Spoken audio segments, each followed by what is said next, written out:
Okay, ladies and gentlemen, welcome. Roll up, roll up. Thank you for making this industrial panel. It's 2020 Vision, looking back at 20 years of London International Animation Festival. And I have three amazing innovators who are still going strong with me today. But before I introduce them, I should just say, my name's St. John Walker, and I'm an independent VFX and animation advisor. And I'm also the chair of 4 industry panels each year at LIAF, London International Animation Festival, which, as you know, is 20 years old, which is why we're doing this. It means it's older than YouTube, it's older than Facebook. Back then, 20 years ago, the UK industry was growing thanks to new technology and the proliferation of university animation courses. In 2003, Flash animation software, remember that, was starting to be popular. Finding Nemo and the Animatrix were causing a stir, and Spirited Away won the Oscar. The first episode of Peppa Pig was yet to be aired. We went to the cinema to see the final Lord of the Rings film, Pirates of the Caribbean, The Curse of the Black Pearl, and gamers were happily playing away with Final Fantasy on the PlayStation 2. Things were changing fast. We brought together a group of animation innovators who were essential in different ways to the meteoric growth of the UK animation industry at that seminal time. They'll share some of the key moments and images that they remember from the birth of LIAF, and we'll also explore if the industry is still open to innovation and experimentation. But we didn't want this to be a navel-gazing exercise about a time when a lot of our audience were at kindergarten or hadn't been conceived yet. Our panel are still innovating today, and we hope they'll tell us a bit about how to have a long and rewarding career in animation and how to be resilient and proactive when change comes along. So let's first of all ask them to introduce themselves. So let's start off with Helen. Tell us about yourself. Thanks very much, Saint. Yes, I'm Helen Brunsdon. Thank you for inviting me to today's panel. I am currently still work as a practitioner, so I'm still a producer at EP level, and I work for various clients at the moment, including the BFI, across short films, and I am the director of the British Animation Awards. That's me today. Thank you. Gary. Thanks, Saint. Thanks for having me. I'm Gary Thomas. With my co-director, Abigail Addison, I run Animate projects. We call ourselves a producer, curator-led agency that works across animation, film, and the visual arts. Thank you. And Ozzy. Hello. Hello, Saint. Hello, everyone. Thanks for having me. It's a pleasure to be here with the panel, with the LIAF 20-year celebration. It's fantastic. Anyway, my name's Osbert Parker. I'm a filmmaker. I work primarily in animation, and I work in commercials, title sequences. I do online content, and I do little bits of films that go within documentaries as well. And I also teach at the NFTS and at Central St Martin's as a visiting lecturer. And I've been doing it since the late 80s, which we'll get into. Thank you very much. Thanks, all of you. I'm going to start off with some individual questions for each of you, if that's all right, just to set the scene. And I'm going to start off with Helen again. Helen, back in 2003, if you can remember back that long, you were at Aardman as, I think, broadcast manager and head of short films. And you were around that time when there was a lot of IP, Shaun the Sheep, Wallace and Gromit, Matter of Loaf and Death, Feature Comforts, Timmy Time. Has much changed in audience tastes or how we create great animation since those days? Can you give us an idea of how things might have moved on or not since those days? Yeah, sure. I mean, yeah, you're right. I mean, 20 years ago, I had this kind of great job, sort of about trying to strengthen IP and sort of get original programming off the ground, and maybe looking back into Aardman's classic crown jewels, whether it's Wallace and Gromit or kind of singling out Shaun the Sheep. So we're just on the brink of Shaun the Sheep getting commissioned back then, actually. And and then also looking at the short films. And even, you know, sort of right back then, sort of, it was still quite a tough, you still have to make a business case for making short films. And maybe we're going to have some, you know, sort of like how things have changed, or have they? So that's where I was at, was sort of, you know, sort of interested. But also, just to say, that was my day job. And also at lunchtime, I would look at people's show reels. That was kind of like where I was at. And but actually my evenings, and I was still very instrumental in bringing back animated encounters back in Bristol. And so I still remember that 2003, we had Ray Harryhausen in conversation with Bob Godfrey, and Ray Harryhausen were there. And you just mentioned Spirited Away. We had a preview of Spirited Away animated encounters back in the, you know, sort of back in 2003. So we were pretty forward thinking in that sense. I personally think that audience tastes, you just asked, haven't changed. They still want great quality. There's still a sophisticated audience that want to see great content out there. I personally feel that maybe audience consumption has changed in the last 20 years, and how, you know, how they now view content, I guess, sort of is a bit more what I would say tailor-made. You know, if you've got a bit of a niche interest, then you can probably find it somewhere, you know, sort of like you can really look for things. So I still think good content is there. Audiences haven't changed, but maybe the consumption has, that we might get into. Yeah, great. So we'll come back to a number of those points. So thank you very much for telling us or highlighting those so early on. I'm going to move to Gary now, and Gary, just to remind you, you were head of moving image at the Arts Council, I believe, from a healthy stint of from 92 to 2006, I think. What was the funding landscape like then, as opposed to now? I think you set up Animate projects a few years after 2003, 2007, I think, with Abigail. Why do you think the time was right for that? So there's two questions there, really. What was the funding landscape like 20 years ago? And why did you set up, why do you think the time was right for Animate projects?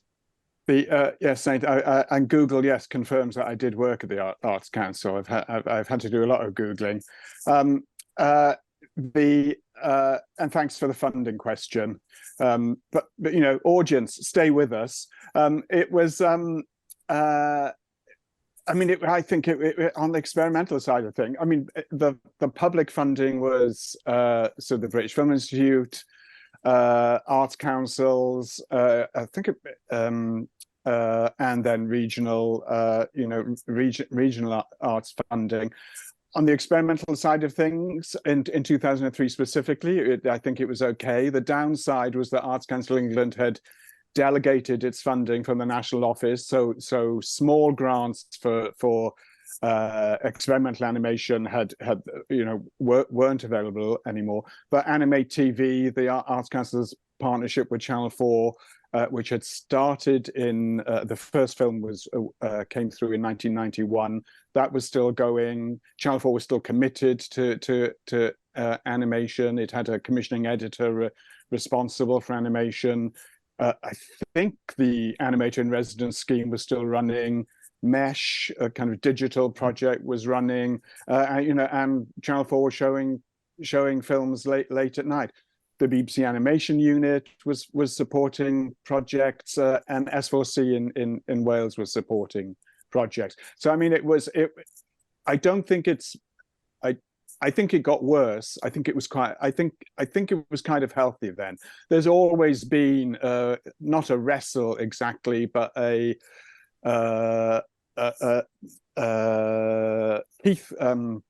Keith Griffiths, the producer, called it a chasm between Arts Council responsibility and BFI responsibility for animation, not being, because animation isn't film, and it isn't art, to coin a phrase.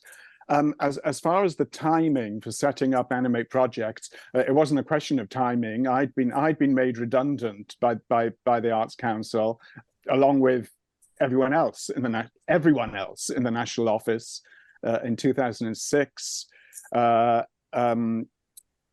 Dick Arnold at Fine Take was running the Animate scheme for the Arts Council and Channel 4. Dick died. I was working with him as a consultant, so we very quickly set up Animate projects to manage the Channel 4 commissions that were in production, and then we went on to run another couple of rounds. Great, thanks. And yeah, sort of, it was a time, I think, as you were alluding to there, where, you know, we didn't yet know the digital landscape. So you mentioned things like Mesh was set up to sort of try and there weren't particular formats maybe as there are now. But we'll come back and investigate some of those things and how they relate to today, I think. But first of all, I want to bring Ozzy in. And Ozzy, I remember from, you know, one of the first things I saw of yours was one of your commercials. It was the World Wildlife Fund's Wonderful World ? Which was a kind of a montage, but it was very powerful at the time. And you were experimenting a lot with stop motion. But I think in 2003 you had Film Noir. No, Film Noir came out in 2005, I think, which sort of typified your work at that time, maybe. What do you remember about your own practice at that time in the early noughties? Was stop motion going through changes with new technology coming in? So give us a summary about what your practice was going through at that particular time 20 years ago. Stop motion has been evolving since it started, and it's so exciting. We only ever see through the eyes of Hollywood the commercialization of a kind of a standard look. And because of the success of Wallace and Gromit, the Aardmans, we always think of it as plasticine. But there's so much innovative stop motion happening and animation. And I came out of that 20 years ago plus when I was at art college, I was heavily influenced by these kind of avant-garde filmmakers, fine artists, and I trained as a graphic designer. So 20 years ago, I was working at a company called Limelight Films, and they had used wonderful, wonderful animation. Steve Barron was doing the Aha video. He had worked with Michael Jackson, with Billie Jean. They were looking at computer graphics with Money for Nothing. Stephen, what the guy's name? He directed Sledgehammer. Aardmans and other people did some animation on it, but Stephen Johnson was the director. He directed it. And so I was in this wonderful, wonderful company of filmmakers doing incredible work with live action and animation in different areas, music videos, TV commercials.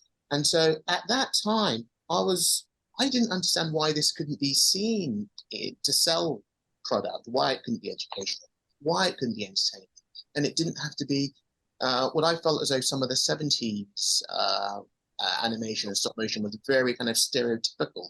So I was in this area of just experimenting and trying to find different techniques to communicate ideas and stories in fresh ways. In doing that, in experimenting, I was able to discover who I was and what I wanted to say. And I would go back and forth between the commercials and my private films. And those private and personal films evolved into film noir and yours truly, Head Over Heels, which was commissioned through the Animate scheme that Gary's mentioned. So those noir films were experimental, and then I would take those techniques and then develop them for commercials. So I feel as though my practice hasn't changed over the last 20 years, and there's quite a few people that are still experimenting. It's just, I think a lot of the popular techniques, we're seeing a lot, and we're not seeing so much of these experimental ones. Yeah, and I guess you guys, the way I see you three is you're very much part of the building blocks of independent animation in the UK and further afield. You've lasted the course. You're still doing amazing stuff as well. But going back again 20 years, who were your main building blocks? Who were your main inspirations? You mentioned Bob Godfrey, for instance, and Dick Arnold's been mentioned. Back in 20 years ago, who were the main leading lights that you looked up to and took inspiration from? Helen, start with you. Well, I could look back. This lady called Linda Semensky for me. That was sort of very much on the commissioning side over in the States, and she she still is quite an inspiration to me, actually, in terms of just when everybody banters around art and commercial, sort of finding the feet and sort of like, sort of she was responsible back in the day for anything from Ren and Stimpy to, sort of to other huge brands. So she was a big inspiration for me. I guess if I wanted to shine the light, though, back as I said, I mentioned I would look at show reels, and I do remember a conversation that I used to be banging on about the French educational systems and the French schools back 20 years ago. From your Gobelins to your Superbecoms, and everybody would go, oh, why are you mentioning them? And I go, because they were brilliant, and sort of like, so I do remember those as inspirations that I would always look at. And they would make an appearance on the award season as well. I think Gary already mentioned the animation unit in the BBC, because I was in Bristol at the time. And I was thinking in 2003, I think Triplets of Belleville came out, or was around that time. So again, they were sort of recognising things. And I think the Shining Light was on CG and 2D, and it's great to hear Ozzy talk about stock frame that I was working in. And then one of my all-time inspirations, I have to say, is a bit of a cliche, but being Welsh, was Chris Grace at S4C, because he was a real champion on a really independent level, and quite championed me. I would say, there's a few people that have championed me through the years, and sort of like, too many to mention today, but he was one that gave me my first chance to step out of Aardman and produce a couple of the World Face series in 2D, and sort of saw me sort of step up to producer and things. So I think that was in '96. So so those were my inspirations. But but there's still loads more, I'm sure. Yeah, indeed. Gary, what about you? I mean, I was an arts administrator, so I think it was probably my job description that I shouldn't be inspired by things, really. I mean and I came from an artist's moving image background rather than a kind of animation thing. Tango by Zbigniew Rybczynski and Revolver by Collective, including Jonas O'Dell. Those are two films that I've never tired of watching.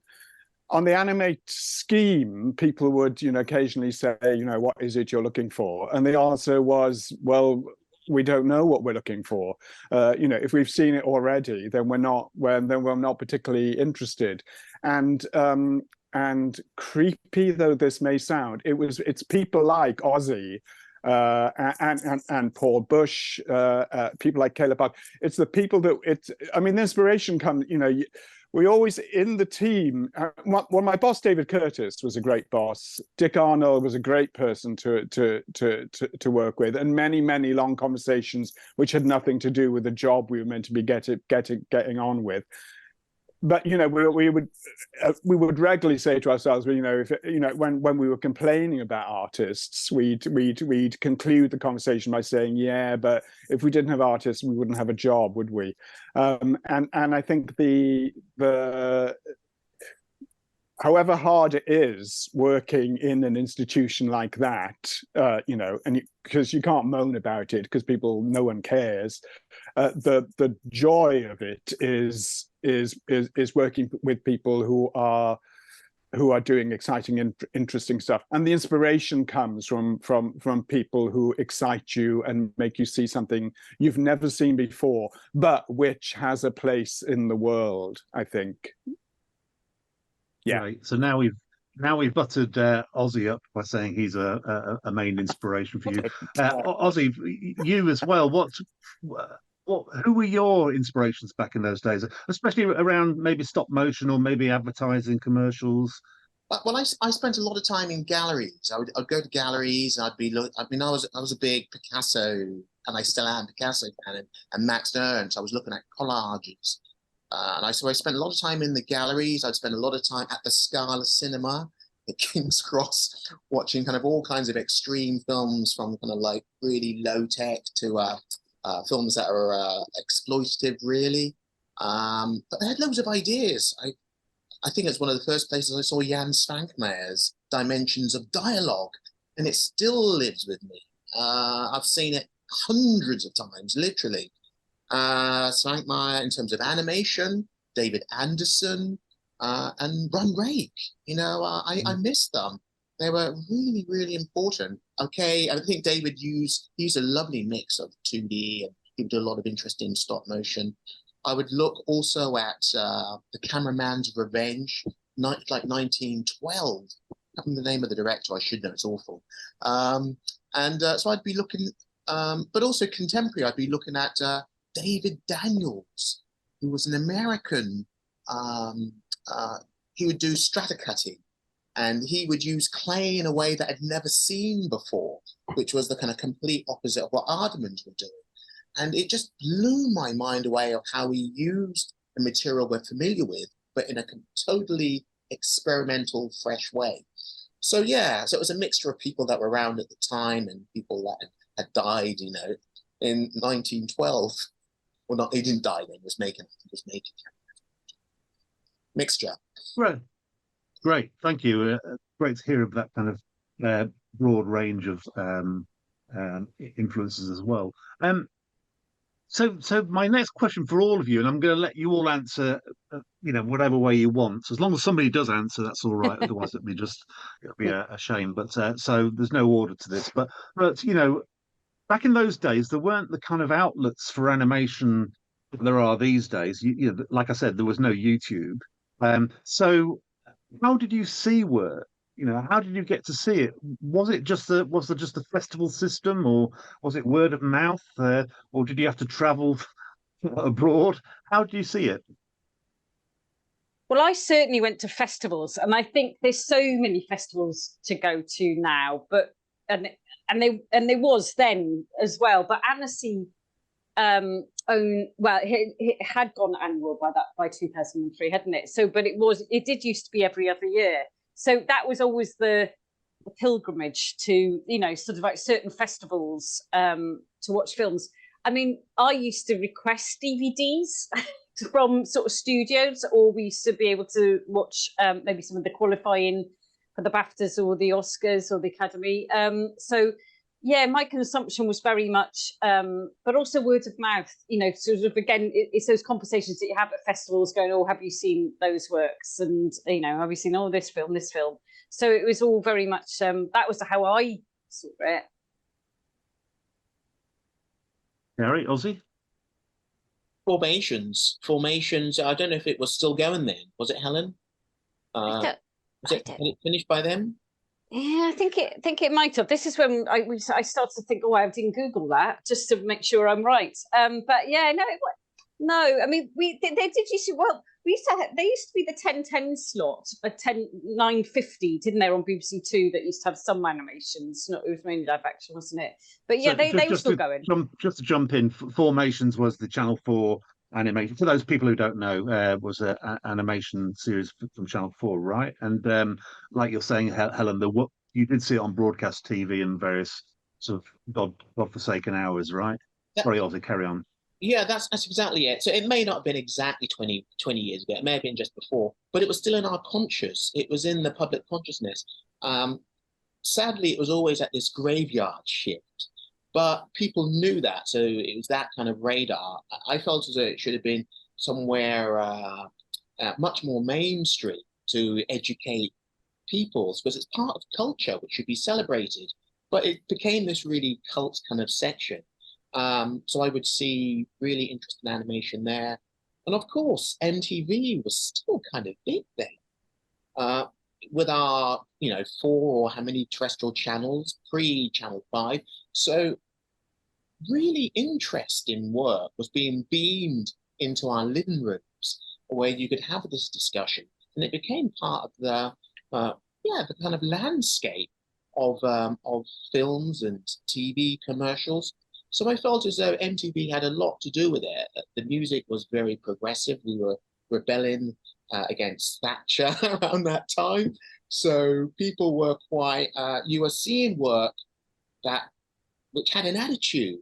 And that came through the TV as well as some of the cinemas. The Everyman, the ICA was another really interesting place I would go to. So I think it was around. It wasn't so instant on our phone, but it wasn't just the films, of course, Saint. It was the people, and as Helen was saying, it's the conversations that you have that really, really, really inspire you, and the motivated ones would go out and then turn them into films. Can I just say, before Gary, I'm so pleased you mentioned MTV, because MTV was coming. Yeah, I'd written MTV sort of on my notes somewhere, but because I think that also was a bit of a trial, a test bed for putting on little pilots or sort of spin-offs into longer TV series and things. So definitely MTV and the people like Peter that were running MTV was very much sort of watching the artist side of animation and sort of seeing what could be created and character-wise into maybe some spin-off TV series as well. So it was really prominent and really prolific. So that was great. Good. It was Abby Cooley and Peter Doherty, wasn't it? They would really commission you to do these 10-second stings. And yeah. there were a few of us at Middlesex that were lucky. We were working for MTV in our final year at Middlesex. Yeah, I do remember that how open things seem to be. If you had the talent and the ambition, you could sort of speak to people from MTV and the like. So, Gary, I don't know if you wanted to add any. No, I mean, I'd kind of forgotten MTV and how important music video was then. Actually, I mean, maybe it's because I'm older, but music video was a real part of the culture and a real part of kind of animation. Animation was a part of it, and it was a part of animation. Peter would come to Arts Council preview screenings. Channel 4 was still, as long as Channel 4 was commissioning Animate TV, it was broadcasting TV, and Mesh was still going. At the Arts Council, we were great believers in throwing a party, and we'd have preview screenings for the films that we'd commissioned, and for the Animate screenings, we always had to buy more alcohol because animators were leading solitary existences, and once you got them out of the house, they were very excited. Dick Arnold carried on that tradition. I mean, that was a kind of London focus, but it was that thing Ozzy was saying about having conversations. Those simple things, acts of bringing people together where they can talk to each other, were exciting and really important. And there were festivals. There was animated encounters at Encounters. There was the McLaren Award at Edinburgh. There was Bradford. There was Norwich, which became Aurora, and the London Film Festival always had at least two programs of animated shorts. I mean, back on the music video thing as well. There were studios like Picasso and Bermuda Shorts who did a lot of their business as music videos. The only international festival I used to go to was Rotterdam, though. But you could go to Rotterdam and see enough artists film to last you a year. And where were you having those? So you mentioned a kind of party scene there as a way in which you'd sort of like find out. Because Ozzy mentioned it's not just about necessarily people or places to show stuff, but it's those conversations you're having. But I guess because you were part of the Arts Council, you were having those conversations with a lot of artists anyway who were coming to you, right? Yes. I mean, you tend to have those conversations with the artists that you are commissioning and funding, because otherwise it's just a process. And actually, you'd go to graduation shows. You'd talk to people. I mean, a lot of what I think we were doing then was through, you'd run open calls, you'd have 150 submissions, and that, for us, that was a way of finding stuff out. I mean, I think it's a cruel, exploitative way of supporting artists, but it got you. It was a good grounding in stuff. There was also the new blood designers, sort of, again, sort of, it's back to today, it's looking at the wider art spectrum, isn't it? It's sort of like, because I just remember, I used to have all the graduation shows in my diary, to sort of make a day of going to London or seeing the new blood designers at an Islington shows, or just to see, whether it's illustrators you were looking for or, potential designers. So it was, but I did want to highlight, because, the Annecy's, the Zagrebs, the Ottawa festivals, again, would go in your diary to try and get there, whether that was off the back of you were on a panel or a talk, but also then you'd have these really big companies like MTV actually, or Klasky Tupo back in the day that would sponsor the final night party, where everybody let down their hair, and you would meet all these fantastic international filmmakers, you know, and again you might ask them how did your film get funded, but mainly, and I still say this to the day, the animation industry is mainly based on relationship building and,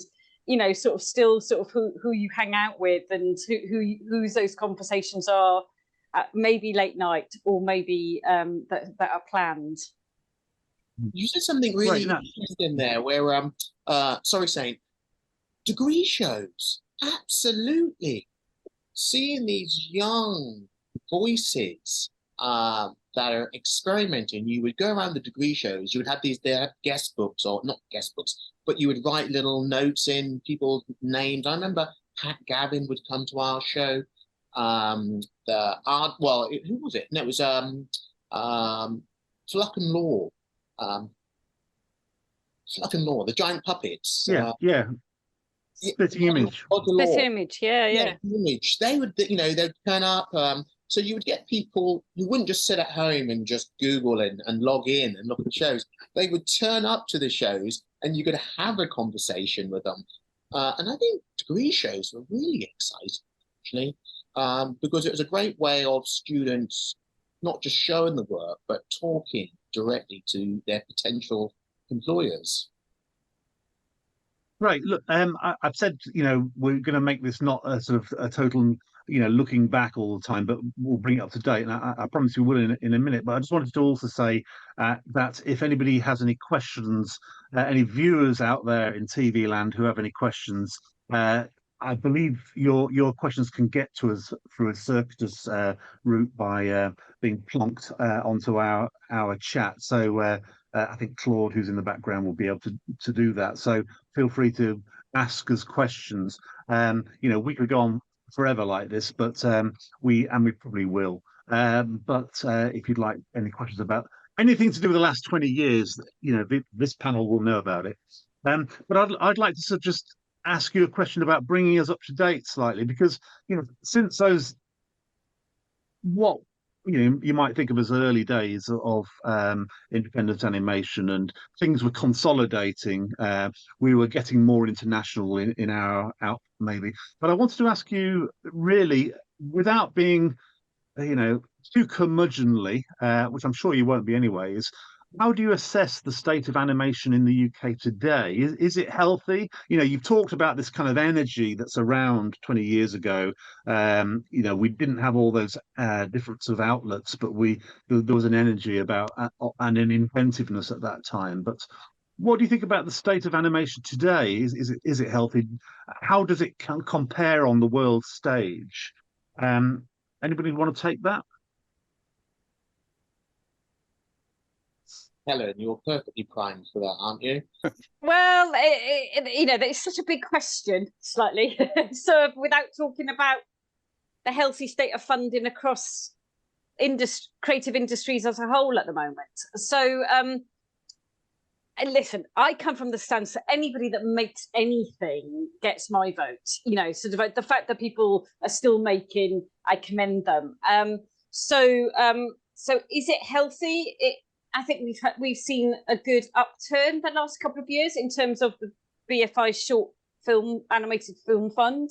I think the results of that, but we still got to keep fighting to be heard as an industry, and always will. So still the lobby and the advocacy side, the Animation Alliance UK, Animation UK, PAX, you know, all of the sort of organisations that try to raise that flag. But I think individuals can also lobby. I think individuals can also be the advocates for our industry. So more will always need to be done, because I think whilst it might remain healthy on one level, I still think stakeholders potentially in certain organisations don't always know what to do with animation, you know, so I think us as an industry we are good at fighting, and we are good at trying to lobby and get ourselves heard, but more needs to be done. Is that a really diplomatic, concise way of saying that more needs to be done?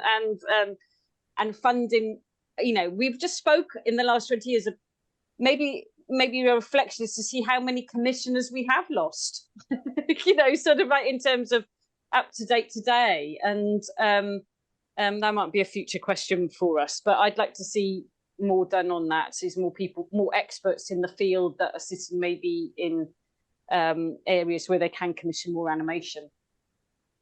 I mean, I'd say on the world stage, I think there might be a bit of a lag in reputation, in that we still have a reputation, but what Helen's just flagged is puts that in jeopardy, in that it's about sustaining stuff. I mean, I think things are really better now than they were 3 or 4 years ago, because of lobbying that people like Helen and myself have done, and the BFI Short Form Animation Fund is a real kind of landmark study, really important thing for animators to be able to make films they want to make at a much more reasonable level, and the BFI network is supporting lower budget animations. I think that the thing that Helen flagged there is that that's still a live action shorts to features model, and the argument I think that won the Short Form Animation Fund was that, well, actually animators don't necessarily want to make a feature film, and that short form animation is of cultural value in its own right. As far as kind of practitioners go, I think it's trickier now. What we have less of now is I think it's harder for someone to do what actually Aussie does, is work on the spectrum of stuff. Is that it's harder if you're working in the commercial industry to find time, space, and money to do independent projects. I think it's harder to bridge that, have a career that bridges that, which I think is a shame, really. Gary's right with that point, totally. In terms of health, it's really hard. You have to gauge, what is it? Is it making films? Is it budgets? Is it showing films? So it is quite a complex question. In terms of, I do a lot of workshops in different countries. I see lots of really interesting ideas. I didn't go to a lot of film festivals 20 years ago. I do now, and there's lots of really strong British films out there. And I agree, again, over the last 3 or 5 years, there's some amazing, strong work. They seem to be coming out of supported the high-end school, whether it's the NFTS or whether it's the Royal College of Art. And now with this new with the scheme that Helen's part of with the BFI and Gary, I think there's some really, really wonderful imaginative work that's made at quality, which is really making a lot of noise out there in the industry, in the film festival sector. My concern is that you shouldn't have to go to a film school. You shouldn't have to go around with your hat. If you've got an idea, if you've got a really simple idea for a film, even a 1-minute film, you just have to make it. I think if you've got quite a big film to make and you demand paying through, then you do need money and you do need that support. And I don't think it is just about going to your usual suspects. I think you do need to maybe lobby people that can help raise that money in other ways. But money aside, I think it's also showing the work. And I feel as though the cinemas have to show short form live action and short form animation before feature films, like they used to do. I think seeing this work, there's a question about this, seeing the work not just in a festival context, but in a context where you go to watch a big film, an interesting British film, and you're seeing interesting short animated films. It just means taking 1 less TV commercial or 2 less cinema commercials, but get this work out there to a normal audience. It's not just the BFI's responsibility.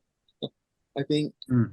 I think, I think places like the Everyman and the Picture House have to help new filmmakers, specifically animation.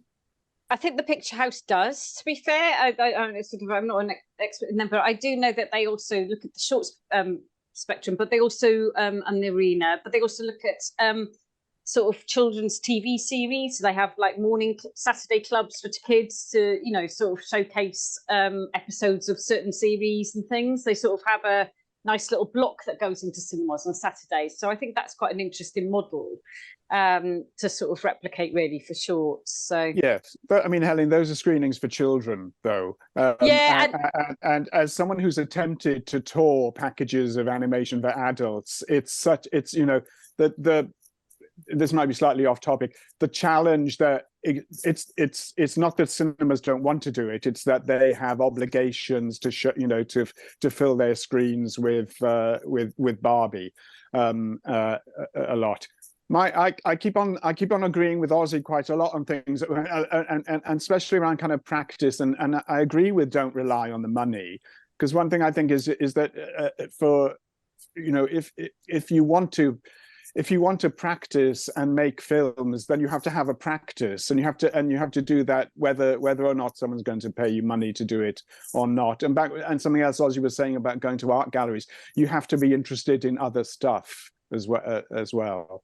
And you know, what you couldn't do in 20 years ago is watch films online in the way that you can do festivals. You know, 5 years ago you couldn't watch films at festivals online, and so COVID was good for something.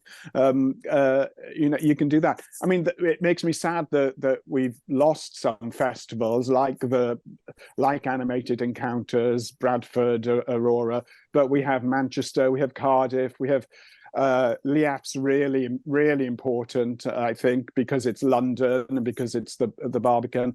Flat Pack is a different kind of festival. We have the British Animation Award. So I think that all feels very healthy, and you know, and that those organizations talk to each other as well. I think it's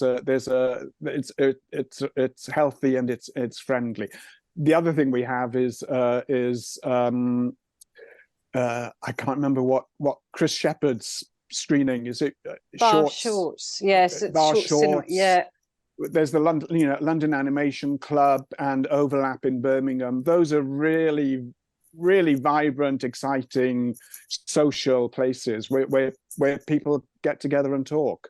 And this Cardiff Animation Nights, I think I think there's Bristol as well. I was just going to say a negative that I don't think is healthy, which is that we don't necessarily can access development funding, you know, to sort of like maybe, you know, sort of like not all ideas are fully formed if they get submitted. And I think there's an opportunity for development funding that we don't have that maybe further afield does. So I think that's on the back of that, Helen, can I ask, you know, that funding question? And, you know, Gary rightly said it's not a sexy subject, but it is an important subject. So with regard to funding, are we more risk averse now? Is sort of, with big money coming in, making us more sort of like trying to create the thing that we saw last week rather than something new? Do you feel that we're being too cautious with development funding particularly?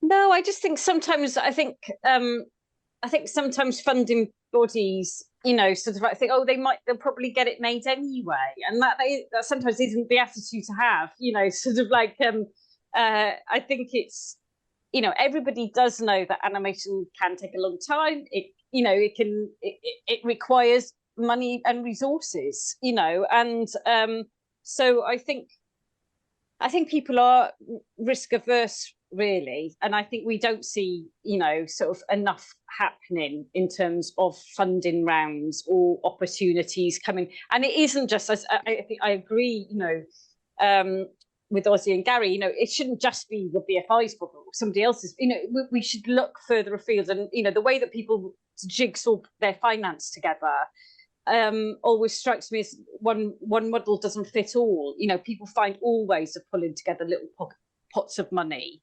to bring together. But it shouldn't have to be so hard. I feel that it should be sort of like there should be some more direct lines of finance really that come in. So that's what I was going to say. Thank you. And also, you know, nowadays we have access to so many free tools, bits of software, etc., which can, you know, people can download for free or use online. You know, is that a real difference between then and now, that people kind of have the tools, they don't necessarily need the big funding? I guess with the age of electricity now, you can plug in and tap on, but you could go anywhere and pick up a pencil. You can go into a bank when there used to be banks, pick up a free pen, and you can draw on a back of an envelope. It's the same pen, it's the same pencil. The most important thing, it's the ideas. You know, what idea makes this need to be a film, an animated film? Yes, you're absolutely right. A lot of people have the same packages, same digital packages, the same tools, and it's what you do with it. So it's a level playing field. I think over the last 20 years, what I really am excited about is that the standard of some student films are on par with professional films because they're using similar kit.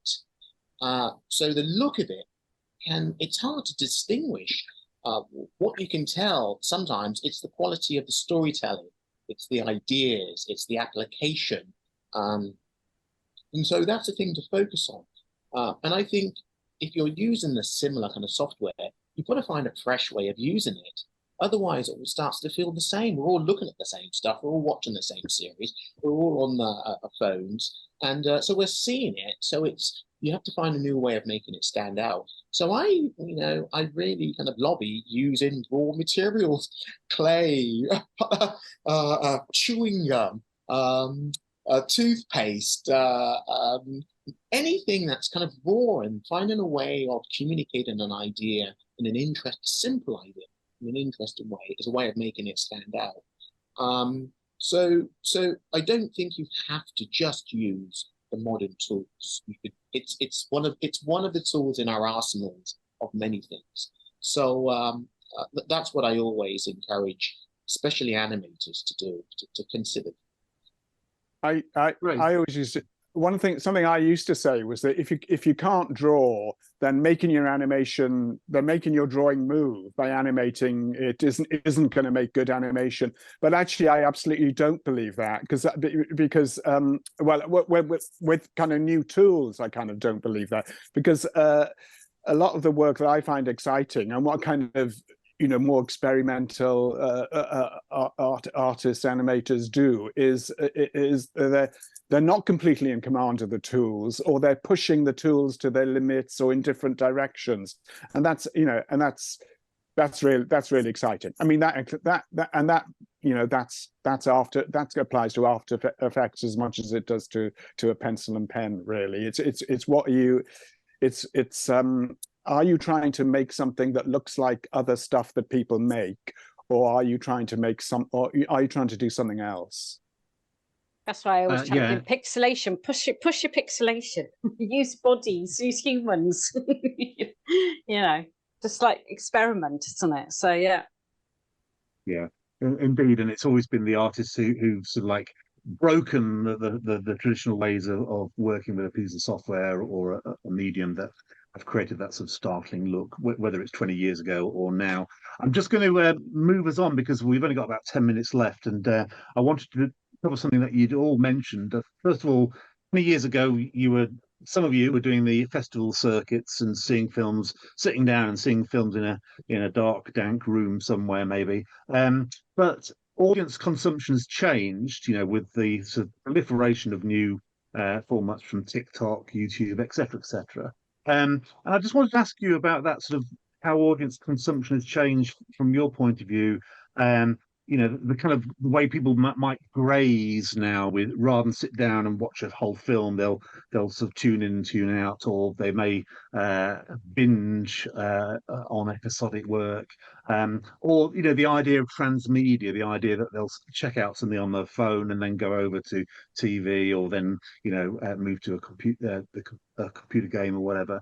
So can you paint me a picture of how you think consumption's changed over the last 10 years, and what we're doing about it at the moment?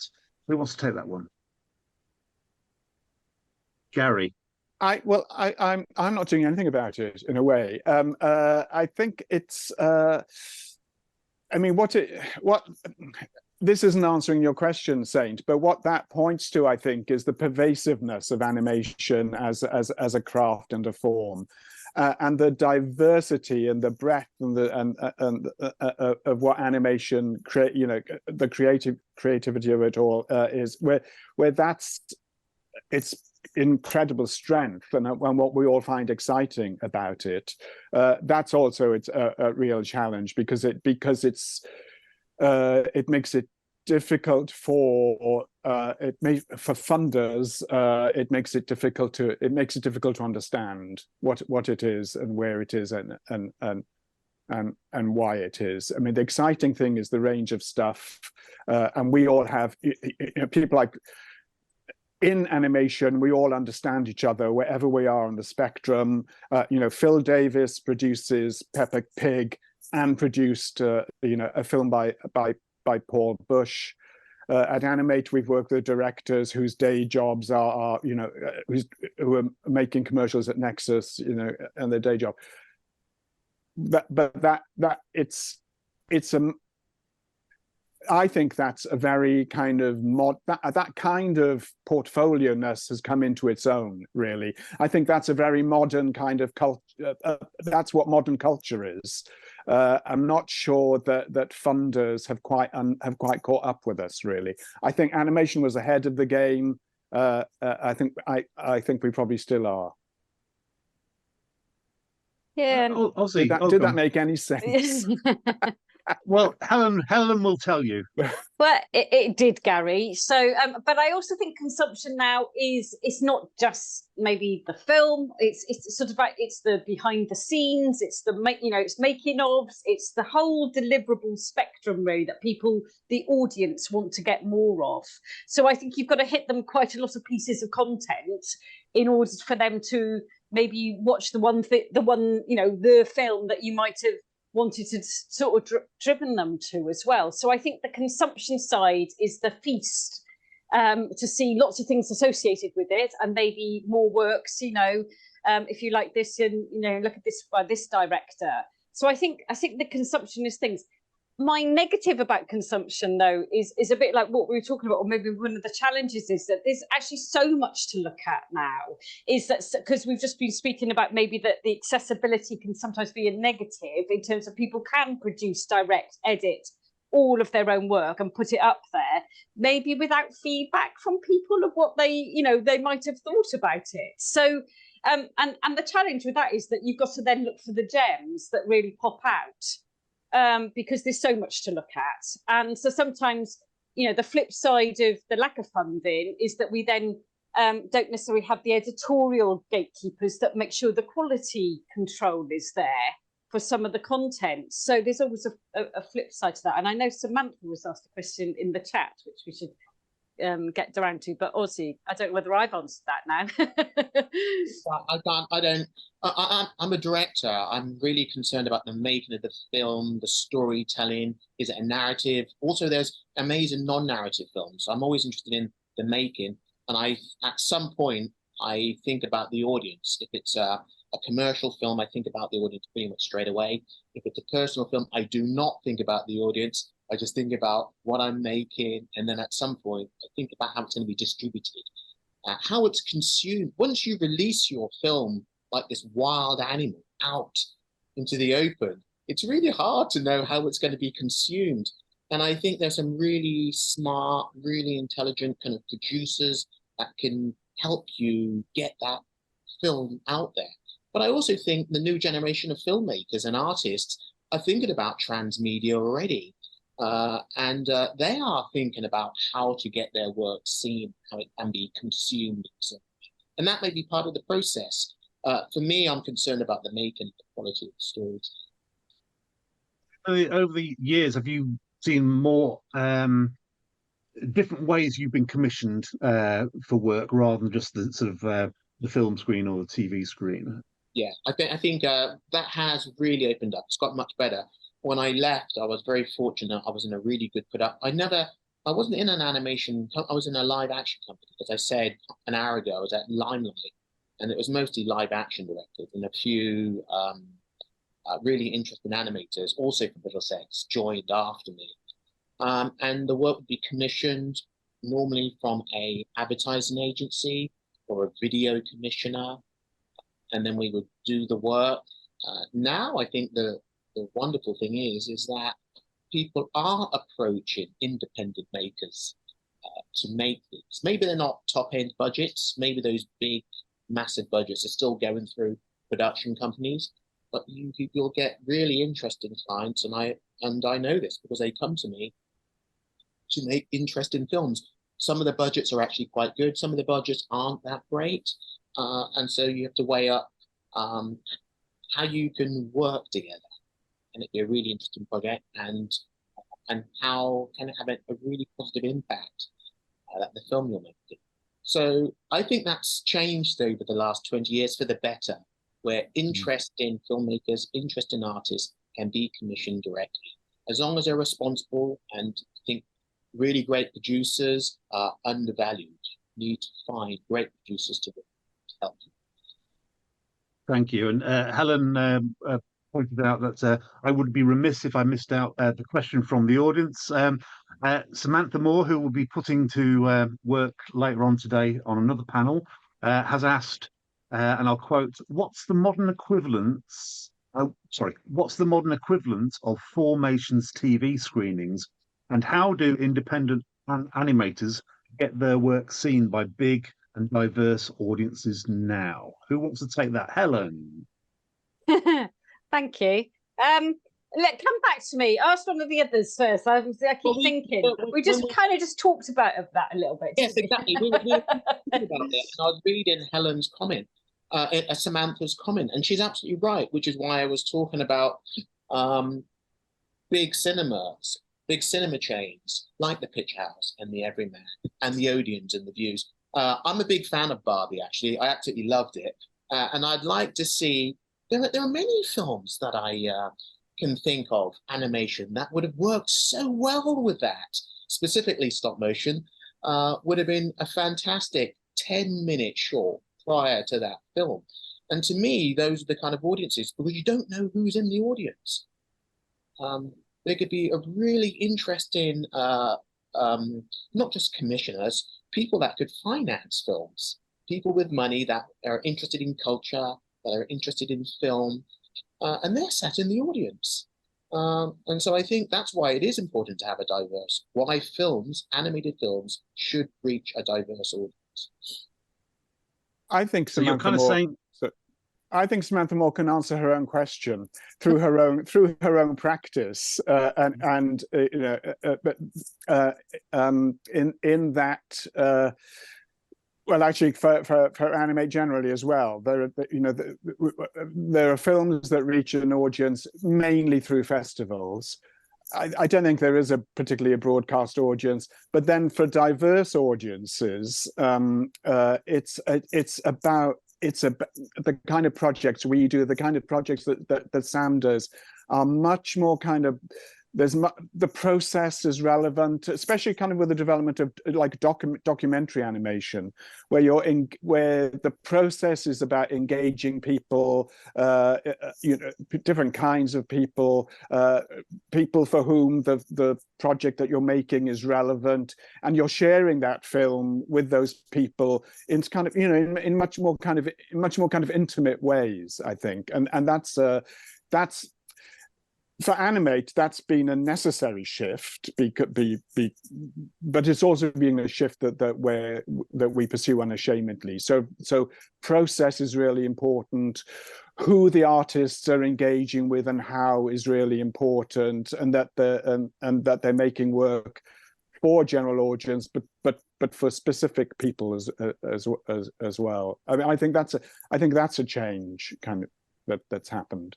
Yeah, I wanted to give a little. Can I just give a little shout out to something like Interfilm, though, that sort of like, because I think it also starts with putting it in front of the sort of the younger audience. I don't mean sort of like somebody like Interfilm does show independent animations to your 14 to 19-year-olds, or sort of like your 9 to 12-year-olds in film clubs. So that could be within schools, and then there's a whole curriculum. I mean, us in Wales, we've got a good media curriculum, sort of like that we've taken on. So there are other, I think we can do more collaboration, shall I say, with then sees it through to an older audience that also have maybe local community film clubs. I think there's so much more collaborations we could be doing to all ages, really. Yes, I think we absolutely underestimate the capacity for a general audience to understand what animation or other kinds of filmmaking. When we do screenings in village halls, those are the best conversations we have. Digital media allows us. Can I add to that? Say, I think that they're both of those are really excellent suggestions. I'm a big advocate of expanding cinema, that we don't have to go into a dark room and watch films together. When we walk on the streets, I love Barcelona, but you walk around and you're seeing, art on the street. And I want to see moving images on the street, not just advertisements, even though I love good advertisements. You should go to see art on the street. So there's that amazing place at Tottenham Court Road where, the walls and the ceiling and everything. And it's normally full of like really tacky crap. Am I allowed to say that? And well, it is. Oh, yes. So you imagine, a LIAF film, an Animate project film, a BFI animation. Oh, it'd be amazing. And that could be site-specific. Billboards, those moving billboards. Yeah, what? New York has it all over the subway, doesn't it? And down by Wall Street, because they mainly put money in, sort of, these huge interactive screens with loads of animation. So I think expanded animation. So we're seeing streets come alive. It's when Samantha's talking about a diverse audience, to me, that is the diverse audience. It's human. We have this human connection, whatever the stories are we're telling. And I think if we can, it's not just about money, if we can touch people, and we can connect with each other. I think that if nothing else, digital media allows us to communicate in lots of ways that we never used to be able to. You had to physically be at a space to see an animation. Now you see it online, but you can also talk to the creators, or you talk to other people, etc. And that's probably something that we're over time now. So I'm just going to ask you for one last question, and that is about: are there resources and archives you can recommend that students should look at to understand the history of animation? Because we've talked about this 20 years, and there will be people here who are just getting into animation, and it's always good to sort of those who know a little of history are often doomed to repeat it. So what kind of archives, what kind of stuff should people be looking at to get an idea of that history of animation over the last 20 years?